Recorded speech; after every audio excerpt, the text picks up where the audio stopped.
Hello welcome to P K learnings. നമ്മൾ P വൈക്കിൻ്റെ അടുത്തൊരു സെഷൻസ് തുടങ്ങുകയാണ്. അപ്പോൾ നമ്മൾ സ്കീംസ് എന്ന് പറഞ്ഞിട്ടുള്ള ഒരു ഏരിയ എന്നാണ് ഇപ്പോൾ നമ്മൾ നിലവിൽ ക്വസ്റ്റൻസ് ചെയ്തുകൊണ്ടിരിക്കുന്നത്. അപ്പോൾ സ്കീംസിന് ബാലൻസ് ആയിട്ട് വരുന്ന ക്വസ്റ്റൻസ് നമുക്ക് തുടങ്ങാം.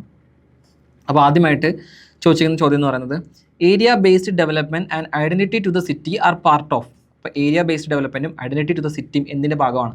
അപ്പോൾ ഈ ഒരു ക്വസ്റ്റ്യൻ ചെറിയൊരു ക്ലൂ കിട്ടുന്നുണ്ട്.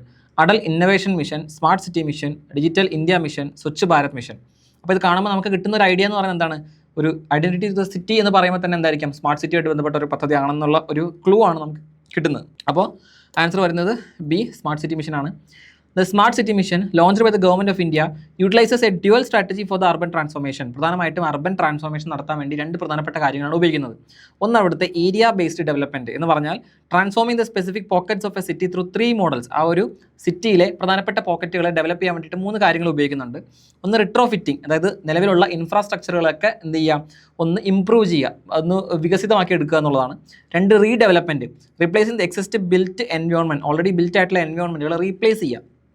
അവസാനത്താണ് ഗ്രീൻ ഫീൽഡ് ഡെവലപ്മെൻറ്റ്, അതായത് ഒരു പുതിയ വേക്കൻറ്റ് ഏരിയാസിൽ പുതിയൊരു കൺസ്ട്രക്ഷൻസ് ഒക്കെ സ്റ്റാർട്ട് ചെയ്ത് പുതിയൊരു ക്രിയേറ്റ് ചെയ്തെടുക്കുക എന്നുള്ളതാണ് ഗ്രീൻ ഫീൽഡ് ഡെവലപ്മെൻറ്റ് എന്ന് പറയുന്നത്. അപ്പം ഓൾറെഡി എക്സിസ്റ്റ് ചെയ്യുന്ന, അപ്പോൾ ഗ്രീൻ ഫീൽഡും ബ്രൗൺ എന്നൊക്കെ നിങ്ങൾ കേട്ടിട്ടുണ്ടാവും. ഗ്രീൻ എന്ന് പറഞ്ഞു കഴിഞ്ഞാൽ, അല്ലെങ്കിൽ ഗ്രീൻ ഫീൽഡ് എന്ന് പറഞ്ഞാൽ പുതിയതായിട്ടൊന്ന് തുടങ്ങുന്നതിനാണ് നമ്മൾ ഗ്രീൻ ഫീൽഡ് എന്ന് പറയും. അപ്പോൾ റിട്രോഫിറ്റിംഗ് ചെയ്യുന്നുണ്ട്, റീഡെവലപ്മെൻറ്റും ചെയ്യുന്നുണ്ട്, അതിൻ്റെ കൂടെ തന്നെ ഗ്രീൻ ഫീൽഡ് ഡെവലപ്മെൻറ്റുകൾ ചെയ്യുന്നതിനാണ്, ഒരുമിച്ച് പറയുന്നതിനാണ് നമ്മൾ പറയുക സ്മാർട്ട് സിറ്റിയുടെ പ്രധാനപ്പെട്ട ഒരു വിഷയമായിട്ടുള്ള ഏരിയ ബേസ്ഡ് ഡെവലപ്മെൻറ്റിൽ പ്രധാനമായിട്ടും വരുന്നത്. അങ്ങനെയാണെങ്കിൽ രണ്ടാമത്തെ പ്രധാനപ്പെട്ട പോയിന്റ് ഐഡൻറ്റിറ്റി ടു ദ സിറ്റിയാണ്.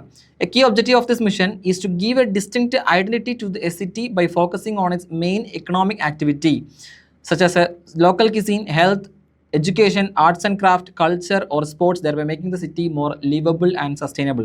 പ്രധാനമായിട്ടും ഒരു സിറ്റിയെ കൂടുതൽ ലിവബിൾ ആക്കിയിട്ടും സസ്റ്റൈനബിൾ എന്നുള്ള രീതിയിലൊക്കെ മാറ്റാൻ വേണ്ടിയിട്ട് അവിടുത്തെ ഏതെങ്കിലും ഒരു പർട്ടിക്കുലർ പോയിന്റ് ഫോക്കസ് ചെയ്തിട്ട് അത് ഡെവലപ്പ് ചെയ്യുന്നു. അപ്പോൾ അവിടുത്തെ ഏറ്റവും ഫേമസ് ആയിട്ടുള്ള ഒരു ക്യുസീൻ ആയിരിക്കാം, അവിടുത്തെ ഹെൽത്ത് ഇൻഫ്രാസ്ട്രക്ചർ ആയിരിക്കാം, സോഷ്യൽ ആയിട്ടുള്ള കാര്യങ്ങളായിരിക്കാം, എഡ്യൂക്കേഷൻ ആയിരിക്കാം. ഇത്തരത്തിൽ അതിനെ ഐഡൻറ്റിഫൈ ചെയ്യാൻ പറ്റിയ ഒരു point art and culture, art and craft ഒക്കെ ആയിരിക്കാം. അതിനെ ഡെവലപ്പ് ചെയ്തെടുത്ത് കുറച്ചുകൂടെ ഫോക്കസ് കൊടുക്കുക എന്നുള്ളതാണ് ഐഡൻറ്റിറ്റി ദ സിറ്റി എന്ന് പറഞ്ഞുകൊണ്ട് ഉദ്ദേശിക്കുന്നത്. ഓക്കെ, അപ്പോൾ അങ്ങനെയാണെങ്കിൽ രണ്ടാമത്തെ ക്വസ്റ്റിലേക്ക് കടക്കാം. Match the housing schemes in group 1 with objectives in group 2. അപ്പോൾ 4 പ്രധാനപ്പെട്ട ഹൗസിംഗ് സ്കീമുകളാണ് പ്രധാനമായിട്ടും 1 കൊടുത്തിരിക്കുന്നത്. അതിൻ്റെ എക്സ്പ്ലനേഷൻസ് ആണ് 2 കൊടുത്തിരിക്കുന്നത്. അപ്പോൾ 5 ഓപ്ഷൻസുകൾ ഉള്ളതുകൊണ്ട് നമുക്ക് അതിനെ എലിമിനേറ്റ് ചെയ്ത് വേണം എടുക്കാൻ. നമുക്ക് അതിൻ്റെ ആൻസർ എന്താണെന്ന് നോക്കാം. ഓപ്ഷൻ സി ആണ് വരുന്നത്. അപ്പോൾ നമുക്ക് എന്തൊക്കെയാണെന്നുള്ള കാര്യം ഒന്ന് കണക്ട് ചെയ്ത് നോക്കാം. അപ്പോൾ പ്രധാനമായിട്ടും വരുന്നത് IHSDP, integrated housing and slum development programme. Integrated housing and slum development പ്രോഗ്രാമാണ് IHSDP എന്ന് പറഞ്ഞതുകൊണ്ട് ഉദ്ദേശിക്കുന്നത്. This scheme aims for holistic slum development by providing adequate shelter and basic infrastructure to the urban poor living in the slums.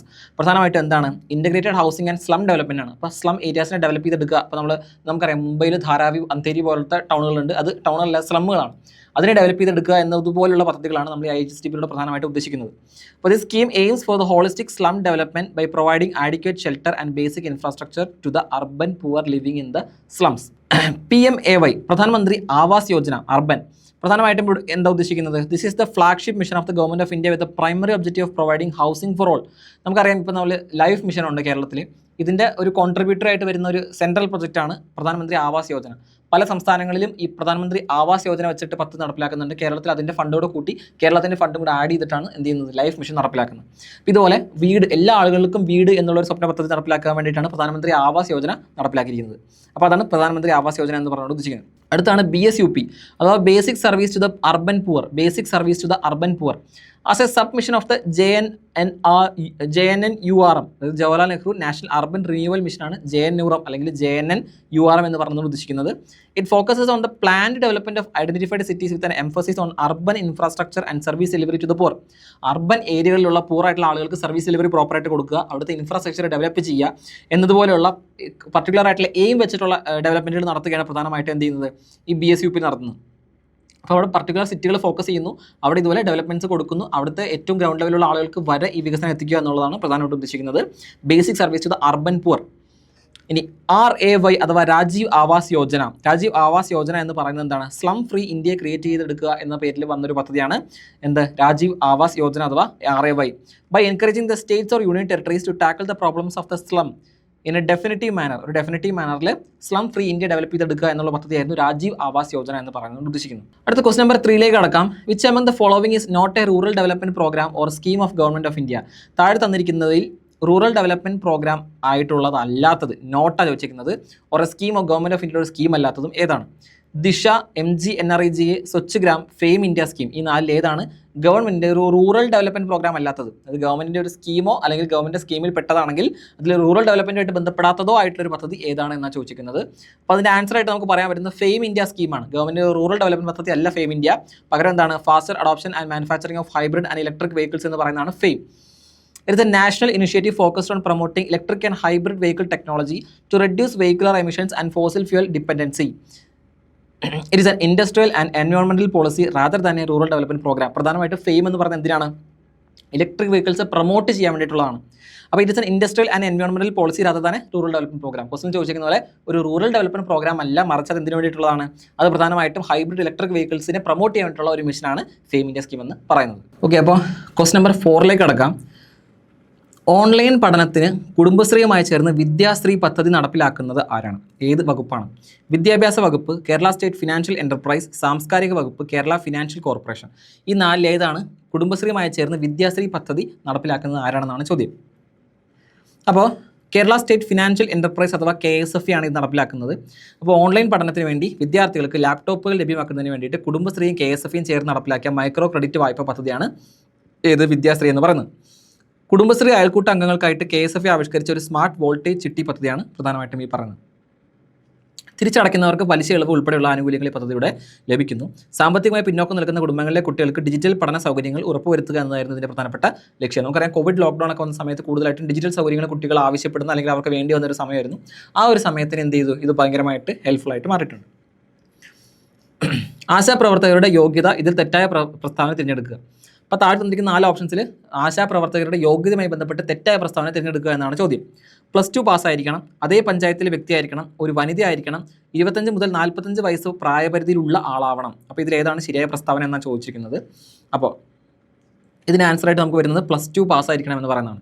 അപ്പോൾ ആശ അല്ലെങ്കിൽ accredited social health activist പ്രവർത്തകരുടെ യോഗ്യതകളിൽ ഉൾപ്പെടാത്ത പ്രസ്താവന ഏതാണെന്ന് ചോദിച്ചിരിക്കുന്നത്. അപ്പോൾ ആശാ പ്രവർത്തകൻ കുറഞ്ഞത് 10ാം ക്ലാസ് വരെ പഠിച്ചാൽ മതി. അപ്പോൾ ബേസിക് 10ാം ക്ലാസ് പഠിച്ച ആളുകളൊന്നും കിട്ടുന്നില്ലെങ്കിൽ മാത്രം ബേസിക് എഡ്യൂക്കേഷൻ ഉള്ള അല്ലെങ്കിൽ ലിറ്ററസി ഉള്ള ആളായാൽ മതി എന്ന് മാത്രം കൂടി നമുക്ക് പറയാൻ പറ്റും. അപ്പോൾ ആദ്യമായിട്ട് ചോയ്സ് വരുന്നത് 10ാം ക്ലാസ് വരെ പഠിച്ചാൽ മതി എന്നുള്ളതാണ് ബേസിക് അടിസ്ഥാന യോഗ്യത എന്ന് പറയുന്നത്. +2 പാസ്സായിരിക്കണമെന്ന് നിർബന്ധം ഇല്ല. തിരഞ്ഞെടുക്കപ്പെടുന്ന വ്യക്തി ആ ഗ്രാമപഞ്ചായത്തിൽ തന്നെ താമസക്കാരി ആയിരിക്കണം. ആ പ്രവർത്തനങ്ങൾ ഏകോപിപ്പിക്കാനായിട്ട് സഹായിക്കാൻ വേണ്ടിയിട്ടാണ് ഇങ്ങനെ ഈ ഒരു കണ്ടീഷൻ വെച്ചിട്ടുള്ളത്. കൂടാതെ ആശാപ്രവർത്തകർ നിർബന്ധമായും സ്ത്രീകളായിരിക്കണം. വിവാഹിതർക്കോ വിധവകൾക്കോ വിവാഹമോചിതർക്കോ മുൻഗണന ലഭിക്കാറുണ്ട്, പക്ഷേ വനിതയായിരിക്കണം. സാധാരണയായിട്ട് 25 മുതൽ 45 വയസ്സ് വരെയാണ് പ്രായപരിധിയായിട്ട് കണക്കാക്കുന്നത്. ആശ അക്രഡിറ്റഡ് സോഷ്യൽ ഹെൽത്ത് ആക്ടിവിസ്റ്റ് ആവാൻ വേണ്ടിയിട്ട് 25 മുതൽ 45 വയസ്സ് വരെയാണ് പ്രായപരിധി കണക്കാക്കുന്നത്. അപ്പോൾ +2 യോഗ്യത എന്ന് പറയുന്നതാണ് അവിടുത്തെ തെറ്റായ പ്രസ്താവന. 10ാം ക്ലാസ് യോഗ്യത മതി. ഇനി ക്വസ്റ്റ്യൻ 6 ആണെങ്കിൽ ദേശീയ ഭക്ഷ്യസുരക്ഷാ ബിൽ സംബന്ധിക്കുന്ന താഴെ പറയുന്ന പ്രസ്താവനകൾ വായിക്കുക. ഈ ബില്ലിൻ്റെ ലക്ഷ്യം രാജ്യത്തെ പാവപ്പെട്ടവർക്കുള്ള ഭക്ഷണത്തിൻ്റെ സബ്സിഡിയാണ്. ഈ ബിൽ ആദ്യമായി നിലവിൽ വന്നത് രാജസ്ഥാനിലാണ്. അന്ത്യോദയ അന്ന യോജന ഈ ബില്ലിൻ്റെ വിപുലീകരണമാണ്. പൊതുവിതരണ സംവിധാനം കേന്ദ്ര ഗവൺമെൻറ്റും സംസ്ഥാന ഗവൺമെൻറ്റും ഒന്നിച്ചാണ് നടത്തുന്നത്. അപ്പോൾ ഇതിൽ 1, 2, 3, 2, 3, 4, 1, 2, 3, 4, 1, 2, 4 ഇതിലേതാണ് ശരിയായ പ്രസ്താവന എന്നാണ് ചോദ്യം. അപ്പോൾ ഇതിൽ 1, 2, 3, 4 പ്രസ്താവനകൾ ശരിയാണ്. ആദ്യമായിട്ട് ഭക്ഷണ സബ്സിഡി രാജ്യത്തെ ദരിദ്ര വിഭാഗങ്ങൾക്ക് വളരെ കുറഞ്ഞ നിരക്കിൽ, ഉദാഹരണത്തിന് അരി കിലോയ്ക്ക് 3 രൂപ, ഗോതമ്പ് 2 രൂപ തുടങ്ങിയ നിരക്കിൽ ഭക്ഷ്യധാന്യങ്ങൾ നൽകുക എന്നാണ് നിയമത്തിൻ്റെ പ്രധാനപ്പെട്ട കാതൽ എന്ന് പറയുന്നത്. രാജസ്ഥാൻ 2013 ഈ നിയമം ഔദ്യോഗികമായി നടപ്പിലാക്കിയ ആദ്യത്തെ സംസ്ഥാനം എന്ന് പറയുന്നത് രാജസ്ഥാനാണ്. ആദ്യമായിട്ട് നടപ്പിലാക്കിയത് രാജസ്ഥാനാണ് 2013. അന്ത്യോദയ അന്ന യോജന ഏറ്റവും ദരിദ്രരായ കുടുംബങ്ങൾക്ക് കുറഞ്ഞ നിരക്കിൽ ഭക്ഷണം ഉറപ്പാക്കുന്ന AAY പദ്ധതിയെ ഈ നിയമത്തിൻ്റെ പരിധിയിൽ കൊണ്ടുവരികയും അത് ശക്തിപ്പെടുത്തുകയും ചെയ്തത് ഏതാണ് പിന്നീടാണ്. അപ്പോൾ അന്ത്യോദയ അന്ന യോജന ഇതിൻ്റെ ഭാഗമാണ്. സംയുക്ത പ്രവർത്തനം പൊതുവിതരണ സംവിധാനം കേന്ദ്ര സംസ്ഥാന ഗവൺമെൻറ്റുകളുടെ സംയുക്ത ഉത്തരവാദിത്തം തന്നെയാണ്. ധാന്യങ്ങളുടെ സംഭരണവും സംസ്ഥാനങ്ങൾക്ക് വിതരണം എത്തിക്കലും കേന്ദ്രവും ഗുണഭോക്താക്കളെ കണ്ടെത്തലും വിതരണവും സംസ്ഥാനങ്ങളാണ് നിർവഹിക്കുന്നത്. അപ്പോൾ ആദ്യം ഇവരെ സാധനങ്ങൾ സ്റ്റോർ ചെയ്യുന്നതും പ്രൊഡ്യൂസ് ചെയ്ത് കൊടുക്കുന്നതും കാരണം കേന്ദ്രമാണ്. ആൾക്കാർ ടാർഗറ്റഡ് ആയിട്ടുള്ള ഗ്രൂപ്പുകളെ കണ്ടുപിടിച്ചിട്ട് കറക്റ്റായിട്ടുള്ള ആളുകളിലേക്ക് ഇത് എത്തിക്കുന്നത് സംസ്ഥാനമാണ്. അപ്പോൾ ഇത് രണ്ടുപേരും കൂടെയുള്ള സംയോജിതമായിട്ടുള്ള ഒരു പ്രവൃത്തിയാണ്. ഇനി ക്വസ്റ്റ്യൻ നമ്പർ 7ലേക്ക് നോക്കാം. Anganwadi teachers comes under dash scheme ICDS, care, UNESCO, UNICEF ഇതിലേത് പദ്ധതിയിലാണ് അംഗൻവാടി വരുന്നത്? അപ്പോൾ നമ്മൾ ഒരുപാട് കേട്ടിട്ടുള്ള പദ്ധതിയായിരിക്കും. ഇതിൽ ICDS ഓപ്ഷൻ A ആണ് ഉത്തരം. ഇൻ്റഗ്രേറ്റഡ് ചൈൽഡ് ഡെവലപ്മെൻറ്റ് സ്കീം അല്ലെങ്കിൽ service. This is the government programme of India which provides food, pre school education, primary health care, immunization, health checkup and referral service to the children under 6 years of age and their mothers. പ്രധാനമായിട്ടും 6 വയസ്സിൽ താഴെയുള്ള കുട്ടികൾക്കും അമ്മമാർക്കും പ്രധാനമായിട്ടും care കൊടുക്കുന്ന സംവിധാനമാണ് പ്രധാനമായിട്ടും ICDSിലുള്ളത്. Integrated child care development 1975 time പീരീഡിലാണ് ഇത് വരുന്നത്. അപ്പോൾ അത് primary pre school education, primary health care, immunisation, health ചെക്കപ്പുകൾ, റഫറൽ സർവീസ് ചെയ്ത children under 6 years and mothers, ഇവർക്കെല്ലാം ഇത്തരത്തിലുള്ള സർവീസുകൾ പ്രൊവൈഡ് ചെയ്യാണ് പ്രധാനമായിട്ടും ICDSിലൂടെ വന്നിട്ടുള്ളത്. ഇതിൻ്റെ ഭാഗമായിട്ടാണ് അംഗൻവാടി ടീച്ചർമാർ എക്സിസ്റ്റ് ചെയ്യുന്നത്. അംഗൻവാടി ടീച്ചർമാരുടെ റോൾ എന്താണെന്ന് ചോദിച്ചു കഴിഞ്ഞാൽ, anganwadi teachers or workers are the primary executives of ICDS scheme at the grass root level. They manage the Anganwadi centers which serve as the focal point for delivering these essential health and educational services to the community. ആ ഒരു കമ്മ്യൂണിറ്റിക്ക് പ്രധാനമായിട്ടും health and education സർവീസുകൾ provide ചെയ്യുന്നത് ആര് വഴിയാണ്? ICDSിൻ്റെ പദ്ധതി അംഗൻവാടി ടീച്ചർമാർ വഴിയാണിത് നടപ്പിലാക്കുന്നത്. അടുത്ത ക്വസ്റ്റൻ 8 എന്ന് പറയുന്നത്, the main focus of ICDS scheme is to improve the nutrition and health status under. ഏത് വയസ്സിൽ അല്ലെങ്കിൽ ഏത് കാറ്റഗറി ഓഫ് ഏജിൽ പെട്ട ആളുകൾക്കാണ് പ്രധാനമായിട്ടും ICDS സർവീസ് കൊടുക്കുന്നത്? 0 to 6 years, 0 to 8 years, 0 to 3 years, 0 to 4 years എന്ന് പറഞ്ഞ 4 ഓപ്ഷൻസ് കൊടുത്തിട്ടുണ്ട്. അപ്പോൾ നമുക്കറിയാം, നമ്മൾ മുന്നേ പറഞ്ഞതുപോലെ 0 to 6 years ആയിട്ടുള്ള D ഓപ്ഷനാണ് ശരി ഉത്തരം.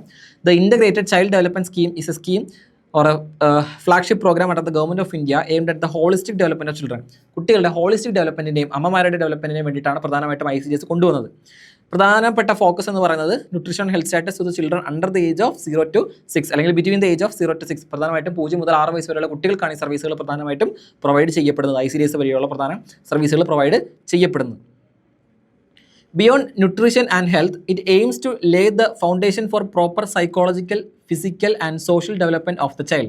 പ്രധാനമായിട്ടും കുട്ടികളുടെ psychological, physical and social development മുന്നിട്ട് നിർത്തിയിട്ടാണ് ഇത് പ്രധാനമായിട്ടും നടപ്പിലാക്കുന്നത്.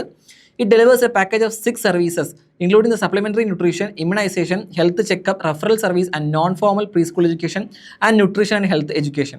പ്രധാനമായിട്ടും എന്താണ് ഇത്? കുട്ടികളുടെ സൈക്കോളജിക്കലായിട്ടുള്ള, സോഷ്യലായിട്ടുള്ള ഡെവലപ്മെൻറ്റുകളെല്ലാം മുന്നിട്ട് ഫോക്കസ് ചെയ്യുന്നുണ്ടെന്ന് പറയുന്നത് പോലെ സർവീസുകൾ പ്രൊവൈഡ് ചെയ്യുന്നതിൽ അപ്പോൾ 6 പ്രധാനപ്പെട്ട സർവീസുകൾ നമ്മൾ പറയുന്നുണ്ട്. പ്രധാനമായിട്ട് സപ്ലിമെൻ്ററി ന്യൂട്രീഷൻ, ഇപ്പോൾ ഫുഡ് കൊടുക്കുന്ന അറിയാം, അംഗനവാടിയിലുള്ള കുട്ടികൾക്ക് പ്രധാനപ്പെട്ട ന്യൂട്രീഷ്യസ് ഫുഡ് കൊടുക്കുന്നുണ്ടെന്ന് അറിയാം. അപ്പോൾ അമൃതം പൊടി പോലുള്ള കാര്യങ്ങൾ ഉൾപ്പെടെ കൊടുക്കുന്നുണ്ട്. ഇമ്മ്യൂണൈസേഷൻ അവിടെ വെച്ച് പ്രധാനമായിട്ടും 6 വയസ്സ് വരെയുള്ള കുട്ടികൾക്ക് ഇമ്മ്യൂണൈസേഷൻ ഇഞ്ചക്ഷൻ കാര്യങ്ങളൊക്കെ പ്രൊവൈഡ് ചെയ്യുന്നുണ്ട്. പ്രോപ്പറായിട്ടുള്ള ഹെൽത്ത് ചെക്കപ്പുകൾ, റെഫറൽ സർവീസുകൾ, നോൺ ഫോർമൽ ആയിട്ടുള്ള പ്രീ സ്കൂൾ എഡ്യൂക്കേഷനുകൾ, ന്യൂട്രീഷൻ ഹെൽത്ത് എഡ്യൂക്കേഷനുകൾ, ഇതെല്ലാം പ്രധാനമായിട്ടും ഈ ഒരു 6 കാറ്റഗറിയിൽ പെടുന്ന കാര്യങ്ങളെല്ലാം സർവീസുകളായിട്ട് അംഗനവാടി വഴി ICDSന് പ്രൊവൈഡ് ചെയ്യുന്നുണ്ട്. കൂടാതെ in addition to the young children, the scheme also provides service to the pregnant woman and lactating mothers. പ്രധാനമായിട്ടും കുട്ടികൾക്ക് മാത്രമല്ല, ഇത് പിന്നീട് വരുന്ന അമ്മമാർക്കും, മുടി കിട്ടുന്ന അമ്മമാർക്കും, ഗർഭിണികളായിട്ടുള്ള സ്ത്രീകൾക്കും ഈ സർവീസുകൾ കുട്ടികളെ പോലെ തന്നെ പ്രൊവൈഡ് ചെയ്യുന്നുണ്ട്. അടുത്തായിട്ട് നമുക്ക് പറയാനുള്ളത് 9ാമത്തെ ക്വസ്റ്റ്യൻ എന്ന് പറയുന്നത്, JSSK launch in India on. ഏത് ഡേറ്റിലാണ് JSSK ലോഞ്ച് ചെയ്തത് എന്നാണ്? June 2011, April 2005, May 1962, June 1953. ഇതിലേത് ഡേറ്റിലാണ് JSSK ഇന്ത്യയിൽ ലോഞ്ച് ചെയ്തത് എന്നാണ് ചോദ്യം. അപ്പോൾ അതിന് ഉത്തരമായിട്ട് നമുക്ക് പറയാൻ പറ്റുന്നത് ജൂൺ 2011 ആണ്. ജൂൺ 2011. അപ്പോൾ ഓപ്ഷൻ എ ആണ്. ദ ജനനി ശിശു സുരക്ഷാ കാര്യക്രം, അതാണ് JSSK, Janani Shishu Suraksha Karyakram. The scheme was launched by the government of India on June 1, 2011. 2011 ജൂൺ 1-നായിരുന്നു ഇത് ലോഞ്ച് ചെയ്തത്. It aims to provide completely free and cashless service to the pregnant woman including the normal deliveries and caesarean sections and sick newborns up to 30 days after birth in public health institutions. പ്രധാനമായിട്ടും പൊതു health ഇൻസ്റ്റിറ്റ്യൂഷൻസുകളിൽ delivery ചെയ്യപ്പെടുന്ന കുട്ടികൾ, ഇപ്പോൾ caesarean ആയിക്കോട്ടെ അഥവാ normal delivery ആയിക്കോട്ടെ, അത്തരത്തിലുള്ള എല്ലാ സ്ത്രീകൾക്കും എന്ത് ചെയ്യുന്നുണ്ട്? ഫ്രീ ആൻഡ് ക്യാഷ്ലെസ് സർവീസുകൾ പ്രഗ്നന്റ് വുമൻസിന് പ്രൊവൈഡ് ചെയ്യുകയാണ് പ്രധാനമായിട്ടും ചെയ്യുന്നത്. അപ്പോൾ സിക്ക് ആയിട്ടുള്ള ന്യൂ ബോണുകളുണ്ടെങ്കിൽ അവർക്ക് 30 ദിവസം വരെ പ്രധാനമായിട്ട് ഫ്രീ സർവീസുകൾ കൊടുക്കുകയാണ് എന്തിൽ ചെയ്യുന്നത്? ജനനി ശിശു സുരക്ഷാ കാര്യക്രമത്തിലൂടെ പ്രധാനമായിട്ടും മുന്നോട്ട് വയ്ക്കുന്നത്.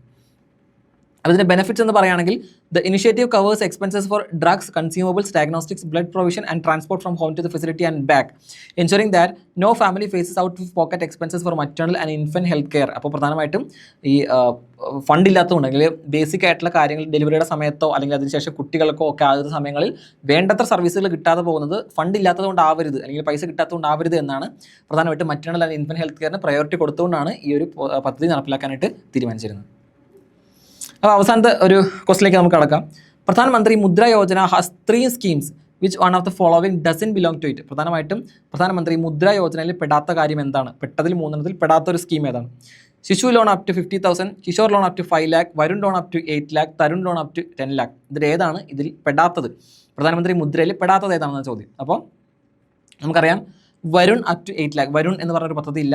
തരുൺ ഉണ്ട്, തരുൺ പ്ലസും ഉണ്ട്. Pradhan Mantri Mudra Yojana or PMMY provides loan to non-corporate, non-farm, small and micro enterprises through 3 categories that represent the growth stage of business. പ്രധാനമായിട്ട് ഒരു കൊളാട്രൽ ഫ്രീ ആയിട്ടുള്ള ലോണുകൾ കൊടുക്കുകയാണ് പ്രധാനമന്ത്രി മുദ്ര യോജന ചെയ്യുന്നത്. അതൊരു വലിയ കോർപ്പറേറ്റുകൾക്കോ ഫാം അഗ്രികൾച്ചർ ചെയ്യുന്ന ആളുകൾക്കോ അല്ല, ചെറിയ MSME പോലുള്ള സംരംഭങ്ങൾക്ക് മൈക്രോ എന്റർപ്രൈസുകൾക്കാണ് കൊടുക്കുന്നത്. അതിൽ ഒന്നാമത്താണ് ശിശു, 50,000 രൂപ വരെയുള്ള ലോണുകൾ കൊടുക്കുകയാണ്. കിഷോർ എന്ന് പറയുന്നത് covers loan from 50,000 and 1 to 5 lakh for expanding existing units. നിലവിലുള്ള സ്റ്റാർട്ടിംഗ് ചെയ്യാനായിട്ട് 50,000 കൊടുക്കുന്നെങ്കിൽ അത് എക്സ്പാൻഡ് ചെയ്യാൻ വേണ്ടി 50,000 1 മുതൽ 5 ലക്ഷം വരെ കൊടുക്കുന്നുണ്ട്. ഓപ്ഷൻ ഡി ആയിട്ട് തരുണ വരുന്നത് covers loan from 5 lakh and 1 to 10 lakh for established business requiring high funding. വീണ്ടും ഫണ്ട് വേണ്ടി വരുന്ന വലിയ രീതിയിൽ എക്സ്പാൻഡ് ചെയ്യുന്ന ബിസിനസ്സുകളുണ്ടെങ്കിൽ അവർക്ക് 5,01,000 മുതൽ 10 ലക്ഷം രൂപ വരെ ലോൺ കൊടുക്കുന്നുണ്ട്. തരുൺ പ്ലസ് ഓൾറെഡി എടുത്ത ലോണുകൾ തിരിച്ചടയ്ക്കുന്നവരുണ്ടെങ്കിൽ, പ്രോപ്പറായിട്ട് തിരിച്ചടയ്ക്കുന്നവരുണ്ടെങ്കിൽ വീണ്ടും എക്സ്പാൻഷൻ നടത്താൻ വേണ്ടിയിട്ടും വികസനം നടത്താൻ വേണ്ടിയിട്ട് അവർക്ക് 20 ലക്ഷം രൂപ വരെ ലോൺ കൊടുക്കുന്നുണ്ട്. എന്നാൽ വരുൺ എന്ന് പറഞ്ഞൊരു ലോൺ സ്കീം എന്തില്ല, ഈ ഒരു പദ്ധതിയിൽ ഇല്ല. അപ്പോൾ ഇത്തരം ക്വസ്റ്റൻസ് ആണ് പ്രധാനമായിട്ടും സ്കീമുകളിൽ വീണ്ടും നമുക്ക് ഇന്നത്തെ എപ്പിസോഡിലേക്ക് ഡിസ്കസ് ചെയ്യാനുള്ളത്. ഇനിയും അധികം 1-2 എപ്പിസോഡുകൾ ഡിസ്കസ് ചെയ്യാൻ അത്രയും ക്വസ്റ്റൻസ് സ്കീമുകളിൽ മാത്രമായിട്ട് 2021 ചോദിച്ചിട്ടുണ്ട്. അപ്പോൾ നമുക്ക് അത്തരം ചോദ്യങ്ങളിലേക്ക് വീണ്ടും കടന്നു വരാം. ഇനി അടുത്ത സെഷൻസിൽ നമുക്ക് വരുന്നതായിരിക്കും. അപ്പോൾ അടുത്ത സെഷനിൽ നമുക്ക് വീണ്ടും കാണാം ഇതിൻ്റെ ബാലൻസ് എമൗണ്ട് ഓഫ് ക്വസ്റ്റൻസും ആയിട്ട്. അപ്പോൾ സ്കീമുകൾ തീരുന്നവരെ നമുക്ക് ആ ഒരു സെഷൻ കണ്ടിന്യൂ ചെയ്യാം. അപ്പോൾ PYQs എല്ലാവരും എന്ത് ചെയ്യുക, വർക്കൗട്ട് ചെയ്ത് നോക്കുക. PYQലെ ക്വസ്റ്റൻസ് റിപ്പീറ്റ് ചെയ്ത് വരുന്നുണ്ട്. അതുപോലെ തന്നെ സ്കീമുകളൊക്കെ പഠിക്കുമ്പോൾ ഈ ഒരു എക്സ്പ്ലനേഷനോട് തന്നെ പഠിക്കാനായിട്ട് നോക്കുക. അടുത്ത ക്ലാസ്സിൽ നമുക്ക് വീണ്ടും കാണാം. Thank you.